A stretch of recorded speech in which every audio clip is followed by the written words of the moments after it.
जय माता दी। ओम नमः शिवाय। आज हम पढ़ रहे हैं सावन माह का 24वां अध्याय, श्री कृष्ण अवतार तथा राजा महासेन कथा। भगवान शंकर स्तन कुमार से बोले, ये महर्षि, पूर्व कल्प में देवता दैत्यों के अत्याचार से पीड़ित होकर पृथ्वी ब्रह्मा जी के पास गई। पृथ्वी की व्यथा कथा सुनकर पृथ्वी के उद्धार के लिए ब्रह्मा जी देवताओं के साथ पृथ्वी को लेकर क्षीर सागर में विष्णु जी के पास गए। ब्रह्मा जी के मुख से पृथ्वी की कथा सुनकर भगवान श्री हरि ने कहा, आप लोग डरो नहीं, मैं शीघ्र ही देवकी के गर्भ से अवतार लूंगा और पृथ्वी से असुरों का विनाश कर पृथ्वी के कष्टों को दूर करूंगा। आप देवतागण पृथ्वी पर गोकुल में जाकर यादव कुल में जन्म लें। भगवान श्री कृष्ण के जन्म लेने पर कंस के अत्याचारों के डर से हे वासुदेव उनको गोकुल में नंद बाबा के यहाँ छोड़ आए। वहां पर उनका लालन पालन बड़े चाव से किया गया। जब भगवान श्री कृष्ण कुछ बड़े हुए तो उन्होंने कंस तथा उनके गणों का मथुरा आकर वध कर डाला और अपने माता पिता देवकी वसुदेव को कंस की जेल से छुटवाया।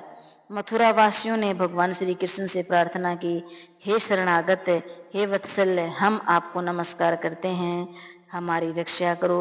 हे देव, किसी को भी आपके जन्मदिन का ज्ञान नहीं है। आपके जन्मदिन का ज्ञान होने पर हम उस दिन नववर्ष मनाना चाहते हैं।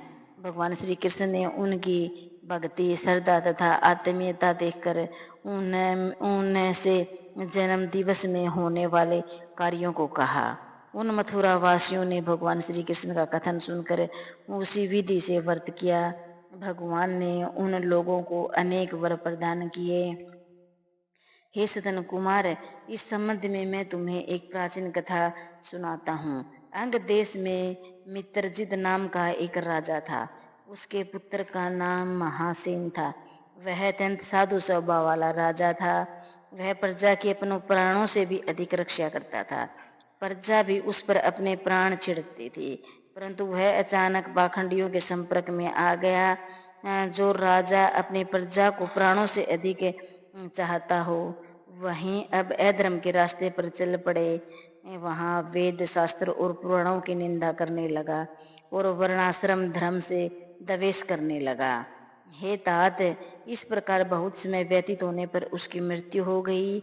यमदूत उसे अपने पास में बांधकर यम के पास ले आए। यम ने उन्हें नरक में गिराकर बहुत समय तक यातनाएं पहुंचाई। नरक की यातना भोगकर वह पिशाच योनि में गया। भूख प्यास से व्याकुल वह इधर उधर घूमता रहा। मारवाड़ में पहुंचा तथा एक वेश्या के शरीर में प्रवेश कर गया। वह वेश्या के साथ मथुरा नगरी में पहुंच गया। मथुरा के राक्षसों ने उसे वैश्य के शरीर से अलग कर दिया। वहां पर वह वनों और ऋषियों के आश्रमों में घूमता हुआ भगवान की कृपा से जन्माष्टमी के दिन ऋषियों तथा ब्राह्मणों द्वारा की जाने वाली पूजा में शामिल हो गया। वह वहां रात भर जागता रहा और हरि कीर्तन का आनंद लेता रहा। वह भगवान की कृपा से उसी क्षण निष्पाप, पवित्र और स्वच्छ चरित्र का होकर प्रेत शरीर को छोड़कर विमान द्वारा विष्णु लोक में पहुंच गया। इस व्रत के प्रभाव से वह मोक्ष को प्राप्त हुआ। यह व्रत सब इच्छाओं को पूर्ण करने वाला है। इसके करने से मनुष्य को सब अभिष्ट प्राप्त हो जाते हैं। विद्वानों का कर्तव्य है कि वे श्री कृष्ण जन्म का विधान लिखकर इसका प्रचार करें। ये था सावन माह का 24वां अध्याय। वीडियो अच्छी लगी हो तो चैनल को लाइक और सब्सक्राइब करें।